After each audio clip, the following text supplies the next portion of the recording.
اعوذ باللہ من الشیطان اللعین الرجیم بسم اللہ الرحمن الرحیم الحمد للہ رب العالمین والصلاة والسلام علی نبی الکریم وعلی آلہ الطیبین الطاہرین ولعنۃ اللہ علی اعدائہم اجمعین اما بعد بسم اللہ الرحمن الرحیم یا ایھا الذین آمنوا کتب علیکم الصیام کما کتب علی الذین من قبلکم لعلکم تتقون۔ سامعین محترم ناظرین گرامی قادر، ہماری تمام اچھائیاں، نیکیاں، اچھی سوچ، فکر، خیال، جو کچھ بھی ہے وہ بہرحال ہمارے لیے بھی فائدہ مند ہے اور جن نسلوں سے آ رہی ہے ان تمام بزرگوں کے لیے بھی فائدہ مند ہے۔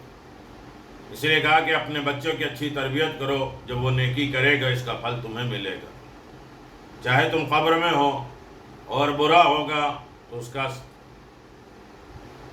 گناہ سزا بھی تمہیں کو ملے گا۔ تو یقیناً ماں باپ کے لیے بڑا رتبہ ہے، درجہ ہے، لہذا ہر عالم میں ہمیں انہیں یاد رکھنا چاہیے۔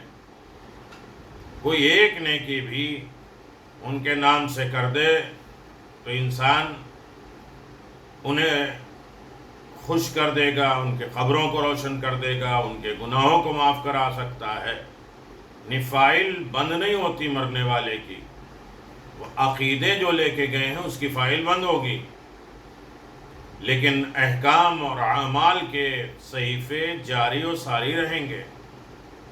اولاد ہیں، نواسے ہیں، نواسی ہیں، رشتہ دار ہیں، قرابت دار ہیں، بھائی ہیں، بیوی ہیں، یہ یہاں سے پارسل کرتے جائیں گے، انہیں قبر میں ملتا جائے گا۔ یقیناً ایصال ثواب کے ضمن میں بہت بڑی دولت ہے کہ ہماری خوش نصیبی ہے کہ ہم ہی ایصال ثواب کرتے ہیں۔ مجلس نہیں ہے، یہ اعمال ہیں، لیکن مجلس میں دو چار جملے غم حسین شامل ہو جائے گا تو انشاءاللہ ساری رکاوٹیں، سارے دکھ درد، ساری پریشانیاں مرنے والے کی اور زندوں کی ختم ہو جائے گی۔ در حسین، مجلس حسین کے دروازے کھول کے رکھنا ہے ایسی مشکل دور میں بھی۔ 26 ماہ رمضان ہے، سن 40 ہجری ہے۔ علی ابن ابی طالب علیہ السلام کی شہادت 21 ماہ رمضان کو ہو گئی۔ جب مدینے میں امیر المؤمنین علی ابن ابی طالب کے سر پہ ضربت لگی ہے اور امیر المؤمنین اس دنیا سے 21 ماہ رمضان کے صبح کو دار الفانی کو چھوڑ گئے، پورے مدینے میں ایک ایسا عظیم کوہرام برپا ہوا، قیامت آ گئی۔ لیکن دوسری طرف جب شام میں امیر شام کو یہ معلوم ہوا تو اس نے اس دن کو عید کے طور پہ منانے کی خاطر 27 ماہ رمضان کو شب قدر ہونے کا اعلان کر دیا۔ اصل میں 27 تاریخ کو جو جشن منایا گیا تھا امیر شام کی طرف سے، یہ شہادت امیر المؤمنین کی بنیاد پہ، اور 27 ماہ رمضان یا مسجد عموی میں چراغاں کیا گیا۔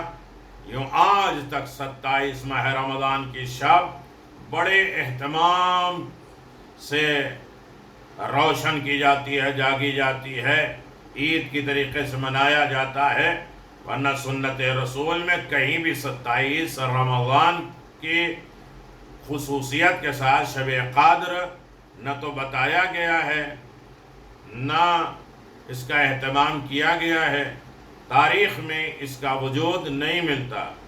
نبی کریم نے 23 سالہ زندگی میں اور اس کے بعد موت میں، پہلے خلیفہ، دوسرے اور تیسرے کے زمانے میں، کسی بھی تاریخ میں آپ دیکھ لیجئے 27 ماہ رمضان کو بطور شب قدر منانے کا ذکر نہیں ملتا ہے۔ یہی اس کا اہتمام تھا کہ اس نے جشن منایا، اور آج تک ان کے چاہنے والے 27 ماہ رمضان کو جشن مناتے ہیں۔ 26 کو خبر ملی شام میں، اور اس کے بعد اعلان کر دیا کہ کل سجاؤ سنوارو اور عیش آرام کرو، جو چاہے کرنا ہو کرو، کل عید کا دن ہے۔ لوگوں نے پوچھا کون سا عید؟ غازیات فتح و کامرانی کے دن۔ یقیناً بہت سی لمبی تفصیلیں ہیں، لیکن چونکہ یہ اعمال ہے اور ایصال ثواب ہے، لہذا بالکل مختصر گفتگو ہوگی۔ کوئی ایک انسان متوجہ ہو جائے گا تو ایصال ثواب کا ذریعہ ہو جائے گا۔ 26 ماہ رمضان کو جناب ادریس علیہ السلام جو نبی ہیں، جنہوں نے کپڑا سلنا سکھایا، سب سے پہلے ٹریننگ، جو آپ کا گھر مسجد سہلا میں تھا اور وہیں سے آپ نے کپڑا پہننا اور سلنا سکھایا۔ بہت سے کام کیے جناب ادریس علیہ السلام نے، قلم ہے، لکھنا، کتابت کرنا بہت ہے۔ 30 صحیفے جناب ادریس علیہ السلام پہ نازل ہوئے۔ اور رہا یہ کہ 27 ماہ رمضان کو یہ اہتمام کیوں ہے، تو اس کا ایک ریزن میں نے بتا دیا، اور بہت بڑا ریزن وہی ہے۔ لیکن ایک چیز اور ہے، 27 ماہ رمضان جس کی آج شب آ رہی ہے، 27 ماہ رمضان اصل میں پہلا صحیفہ، 10 صحیفے جناب آدم کے اوپر اللہ نے اتارے، اور ان صحیفوں میں 1000 لینگویج تھی، 1000 زبانیں تھیں، اور ان زبانوں کے ذریعے جناب آدم نے کائنات میں یہ زبانیں رائج کی، اور ایسی زبانیں جس کے ذریعے خدا تک پہنچنے کا بہترین وسیلہ پایا جاتا ہے۔ تو میرے عزیزوں، اس کے بعد علامہ مجلسی علیہ الرحمہ، جنہوں نے 110 جلدیں بحر الانوار کی لکھی، ان کی بھی وفات کی تاریخ ہے، لہذا ہم انہیں بھی یاد رکھیں۔ اور خاص طریقے سے علی عباس بن عزیز الحسن صاحب کے لیے فاتحہ، مغفرت، درجات کی بلندی، ان کے لواحقین کو صبر جمیل، اور ان کے لواحقین، ان کے رشتہ داروں کو ان کے حقوق ادا کرنے کی توفیق، یہ دعائیں مانگ رہے ہیں۔ عزیزان محترم، کون سے اللہ تبارک و تعالیٰ نے أَلَمْ تَرَ أَنَّ اللَّهَ سَخَّرَ لَكُمْ، کیا تم نے نہیں دیکھا تمہارے لیے اللہ نے کتنی نعمتیں خلق کی، ظاہری نعمت، مادی نعمت، باطنی نعمت۔ ظاہری نعمت جسے کہتے ہیں زمین، گھر، پانی، کھانا، لباس، شریک زندگی، یہ ساری چیزیں کیا ہے؟ ظاہری نعمت ہے، بہت سی چیزیں جو گن نہیں سکتا ہے۔ ان تعدوا نعمت اللہ لا تحصوها، اللہ کی نعمتوں کو ہم گن نہیں سکتے۔ باطنی نعمت، عقل، علم، ہدایت، یہ باطنی روحانی یہ نعمت ہے جس کے بدل انسان دے ہی نہیں سکتا۔ دنیا کی سب بڑی نعمتیں جمع ہو جائیں اور آخرت کی تمام نعمتیں اور روحانی نعمتیں جمع ہو جائیں تو ساری نعمت جمع ہوگی جنت میں۔ سب نعمتیں ختم ہو جائیں گی، لیکن جنت وہ نعمت ہے جو باقی رہے گی۔ اور انسان جو اپنے مرحومین کو بھیجتا رہتا ہے، وہ اصل میں جنت کے مکانات، سکون، اطمینان، مغفرت یہ بھیجا کرتا ہے۔ دنیا ختم ہو جاتی ہے، جنت نہیں ختم ہوتی۔ اگر جنت میں جانا ہے تو ایمان لاؤ، ایمان نعمت، اور جنت میں جانا ہے تو عمل صالح نعمت۔ اور یہ بھی ہے کہ عمل صالح نعمت ہے تو ہدایت نعمت ہے، یا یہ کہا جائے جنت میں جانے کی شرط ہے ایماندار ہونا۔ ایماندار انسان ہو ہی نہیں سکتا جب تک اچھے کام عمل صالح نہ کرے۔ عمل صالح انسان کر ہی نہیں سکتا جب تک اس کو ہدایت نہ ملے، اور ہدایت انسان کی مل ہی نہیں سکتی جب تک وہ ہادی کو نہ مانے، اور ہادی انسان کو مل نہیں سکتا جب تک وہ ہادی خدا کی طرف سے نہ مانے، بندوں کی طرف سے نہیں۔ اس لیے کہ ہادی خدا کی طرف سے آتا ہے، اور جو آتا ہے خدا کی طرف سے وہ غلطیاں اور کوتاہیاں نہیں کرتا۔ یہ ابابیل نے لشکر ابرہا پہ کنکری برسا کی یہ بتایا کہ اللہ نے مجھے جانور کو بھیجا، ورنہ جبریل، میکائیل کسی کو بھیج دیتا، یہ بتلانے کے لیے کہ ہم خدا کی طرف سے آئے ہیں، چاہے جانور ہی کیوں نہ ہو۔ اس لیے کہ ہمارے اندر غلطی نہیں، ہم ابرہا کے لشکر پہ گرائیں گے، عبد المطلب کے لشکر پہ نہیں گرائیں گے۔ کہ ہم کہیں گے ہمارے پاس عقل نہیں تھی، سوری۔ یہ بتلانا ہے کہ اگر جانور بھی خدا کی طرف سے آتا ہے غلطیاں نہیں کرتا، جو غلطی کر لے وہ خدا کا نمائندہ نہیں ہوتا ہے۔ تو ہادی ادھر سے ہوگا تو وہ ہدایت دے گا، ہدایت ہم لے لیں گے تو اچھے کام کریں گے۔ اچھے کام کی شرط میں ایماندار ہوں گے، اور ایماندار کے لیے ضروری ہے کہ اسے اللہ تحفے میں جنت دے۔ ایمان، عمل صالح، ہدایت اور ہادی، محبت اہل بیت عظیم دولت ہے، ورنہ ہر پتھر حجر اسود نہیں ہے۔ 8 ہجرت میں اور 9 ہجرت میں چومنے کا حکم ہے، اور 8 ہجرت میں پتھر مارنے کا حکم ہے۔ یہ بتلانا ہے کہ ہر پتھر نہ چوما جاتا ہے، نہ ہر پتھر جو ہے وہ پتھر مارنے کے لائق ہوتا ہے۔ تو عزیزان محترم، یقیناً بڑی دولت ہے، عظیم دولت ہے مرحومین کو یاد کرنا، تحفے دینا، ایمان کی دولت انہیں دینا، عمل صالح بھیجنا، اور اس کے بعد جو ہے ہدایتوں کے راستے ان کے لیے روشن رکھنا، اور پھر ہادی انہیں یعنی علی ابن ابی طالب سے لے کر مہدی تک اور فاطمہ زہرا اور رسول خدا کہ ساری رہنمائیاں ان تک پہنچاتے رہیں، خود عمل کرتے رہیں۔ یہ بہترین وسیلہ ہے عمل صالح کا۔ یہی تو نانا نواسے نے دنیا کے سامنے یہ پیش کیا تھا۔ رسول نواسے کو دیکھ کے گریہ کر رہے ہیں۔ سیدہ نواسوں کو دیکھ کر نانا سے فریاد کرتی تھی، نانا یہ میرا بیٹا جو حسین میرے پیٹ میں ہے، یہ الگ الگ وقت میں الگ الگ سلام کیا کر رہا ہے؟ رسول روئے، نانا روئے۔ نانا نے تعارف کرایا حسین ابن علی کا۔ آسمان سے ہماریاں آئی ہیں نانا کی نواسے کے غم میں شریک ہونے کے لیے۔ ہر منزل پر دیکھ لیجیے آپ، خود مدینہ میں جب یہ قافلہ پہنچا ہے تو نانا کے روضے پہ فریاد ہوئی، نانا ہم لٹ کے آئے ہیں، نانا ہمارے اوپر یہ مصائب آئے ہیں، نانا اگر ظالموں کا مجمع نہ ہوتا تو میں اپنے ہاتھ کھول کے دکھاتی کہ ظالموں نے کس طرح رسن باندھی ہے اور کس طرح در بدر ہمیں پھرایا ہے۔ میرے عزیزو، یہ مصائب ہیں، دشواریاں ہیں۔ سوچو کہ قبر میں کتنی تڑپ رہے ہیں۔ سیدہ اس دنیا سے گئی ہیں تو حسنین نانا کے روضے پر ہے۔ جب واپس آئے ہیں تو ام سلمہ نے پوچھا، آپ کو نانا کے روضے پہ بھیجا گیا؟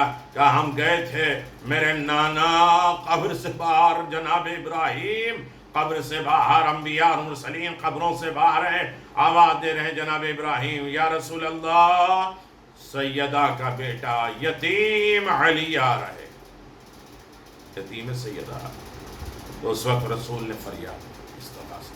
ہر موقع پر نانا نے نواسوں کے غم یاد کیے، نواسوں کی تعریف بھی کی۔ کبھی عید کے دن ناقہ بن گئے، سواری بن گئے، اونٹ کی طرح چلنے لگے، مہار پکڑا دیا، اسی طرح بولنے لگے العف العف۔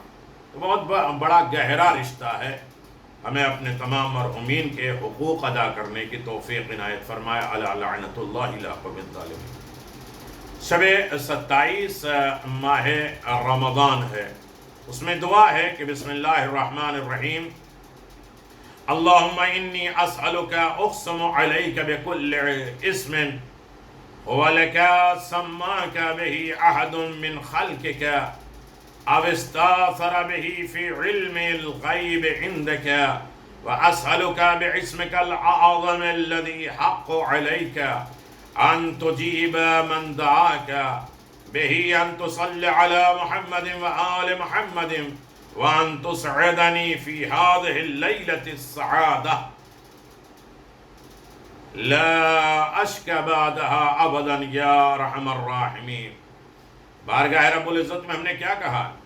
بار الہ میں تجھ سے ہی سوال کرتا ہوں اور تجھ کو قسم دیتا ہوں ان نعموں کی جو تیرے ہی ہیں، چاہے ان ناموں سے کسی مخلوق نے تجھ کو پکارا اور اس کو اپنے علم غیب کے لیے مخصوص رکھا، تجھ سے تیرے اس اسم اعظم کے ذریعے سوال کرتا ہوں جس کی قدر و منزلت تیرے نزدیک اتنی ہے کہ اگر اس کے ذریعے سے کوئی شخص تجھ سے دعا کرے تو تو ضرور سنتا ہے، قبول کرتا ہے۔ یہ چاہتا ہوں کہ محمد اور آل محمد پہ رحمت نازل کی جائے، اور اسی شب مجھ کو ایک ایسی سعادت سے مشرف کیا جائے، کامیاب کیا جائے کہ پھر اس کے بعد کبھی میں شقی نہ بنوں، نالائق نہ بنوں، کمظرف نہ بنوں، اچھا ہی بنتا رہوں۔ اے رحم کرنے والوں میں سب سے زیادہ رحم کرنے والے پروردگار۔ عزیزان محترم، یہ 27 کی اس شب کی دعا تھی۔ اب ہم لوگ 27 ماہ رمضان کی شب کی نماز کیا ہے؟ 4 رکعت نماز ہے، 2 کر کے پڑھیں گے۔ ہر رکعت میں الحمد کے بعد سورہ ملک، تبارک الذی بیدہ الملک۔ اگر یہ نہیں پڑھ سکتے تو الحمد کے بعد 25 مرتبہ 25 ٹائم سورہ قل هو اللہ احد کی تلاوت کرنا۔ 4 ہی رکعت پڑھنا ہے، 2 کر کے پڑھنا ہے۔ الحمد کے بعد یا سورہ ملک ہے، نہیں ہے تو 25 مرتبہ ہر رکعت میں سورہ قل هو اللہ ہے۔ اس کا ثواب یہ ہے کہ حق تعالیٰ اس کو اور اس کے والدین کو بخش دے گا جو یہ نماز پڑھے گا۔ بہت بڑی دولت ہے، والدین کا مقام بہت بڑا رتبہ ہے۔ جس نے بھی آ کے جو بھی مشکل پوچھی، یہ مشکل ہے، یہ پریشانی، یہ دشواری، یہ بیماری، یہ خرابیاں، یہ رکاوٹیں، کہا والدین کی خدمت کرو، چاہے وہ مر گئے ہو چاہے زندہ ہو۔ 27 ماہ رمضان کا روزہ رکھیں، اور ایسا ہے کہ جیسے اس نے ہر مومن مومنہ کی مدد کی ہو۔ 70,000 بے لباسوں کو کپڑا پہنانا، اور خدا اسے محبت کرے گا اور اسے 1000 مراقبہ عطا کرے گا۔ وہ ایک جنہوں نے جہاد کیا ہو اللہ کی راہ میں، گویا وہ پڑھا ہوا اس کتاب اور آسمان سے جو خدا نے اسے اپنے پیغمبر پہ نازل فرمایا، اس نے ساری کتابیں پڑھی، عمل کیا۔ آج جناب آدم کے اوپر رات میں 27 ہے، یعنی 27 ماہ رمضان کو 10 صحیفے آئے تھے، جس میں 1000 لینگویج تھی، بہت سے احکامات تھے، بہت سے دین اور شریعت تھی، اور اسی کی تشریح بعد میں آتی رہی۔ 27 ماہ رمضان کی جو دعا پڑھے اس کے لیے ہے کہ اس دن کی دعا پڑھنے والے کے لیے ایسا ہے کہ اس نے بھوکے کو پیٹ بھرا کے کھلایا ہے، ہر طریقے کی بھوک، ایمان کی بھوک، اخلاق کی بھوک، کردار کی بھوک، اور نیکیوں اور نمازوں، عبادت اور معاشرے، لگاؤ، تعلقات کی بھوک، جو بھی ہے بھوک اس نے مکمل کی۔ 27 ماہ رمضان کی دعا، بسم اللہ الرحمن الرحیم، اللہم ارزقنی فیہ فضل لیلۃ القدر وسیر امور فیہ من العسر الى اليسر واقبل معاذی وحط عنی الذنب والوزر یا رعوفا لعبادہ الصالحین۔ بار الہ، میں اس مہینے میں مجھے شب قدر کی جو فضیلت تو نے دی ہے، توفیق دی ہے، اسے قبول بھی دے دے، قبول بھی کر لے، اور اس دن میں میرے معاملات کو دشواری سے آسانی کی طرف منتقل کر دے، بدل دے، میری معذرتوں کو قبول فرما، میرے گناہوں اور میرے بوجھ کو میرے کاندھوں سے اتار دے، اے نیک بندوں کے ساتھ مہربانی کرنے والے پروردگار۔ تو بہت بڑا عظیم ہے۔ آخر میں پھر آپ حضرات سے گزارش ہے کہ اپنے تمام مرحومین کے لیے بہترین اعمال کے اعتبار سے بہت بہترین اجر و ثواب ہوتا ہے۔ میں نے کہا نا کہ سال ثواب کا جو پروگرام ہوتا ہے وہ مرنے والوں کے لیے کم، زندوں کے لیے زیادہ، اس لیے کہ زندہ اگر اس میں متوجہ ہو گئے تو یقیناً اس کا اجر و ثواب مسلسل اہل قبر تک پہنچتا رہے گا۔ زندوں کے لیے یہ سال ثواب اس میں جھنجھوڑنا ہے، بیدار کرنا، اسماع فہم، یہ زندہ خود اپنے اوپر کرے کہ ہم کچھ سمجھ رہے ہیں، ہم خود عمل کر رہے ہیں یا نہیں کر رہے ہیں۔ تمام مرحومین کے لیے سورہ مبارکۃ الفاتحہ، خاص طریقے سے تمام لوگ جو ہے وہ مدر ڈے مناتے ہیں، تو اللہ سب کی ماؤں کو آباد و شاد رکھے، اور جو اس دنیا سے گئی ہیں ان کے قبروں کو روشن فرمائے، اپنی اولاد سے انہیں راضی رہنے کی دولت عطا فرمائے، اولاد کو ماں باپ کی خدمت کرنے کی توفیق عنایت فرمائے، اور خاص طریقے سے علی عباس ابن عزیز الحسن کے لیے سورہ مبارکۃ الفاتحہ، اللہ ان کے درجات کو بلند فرمائے، ان کی نسلوں کو آباد و شاد فرمائے، ان کے گھرانے کو، ان کے فیملی کو ہر مشکل پریشانی سے نجات دے دے۔ آپ بھی اپنے نام بھیجتے رہیں، انشاءاللہ اسی طرح پروگرام جاری و ساری رہے گا رمضان کے بعد بھی۔ بحمدللہ رجب سے ہر دن کے اعمال شروع ہیں، جو بھی 10 12 5 تو بھی عمل کرتا ہے اس کا اجر و ثواب نسلوں میں بھی انشاءاللہ باقی و جاری و ساری رہے گا۔ السلام علیکم ورحمۃ اللہ وبرکاتہ۔ بسم اللہ الرحمن الرحیم، الحمدللہ رب العالمین۔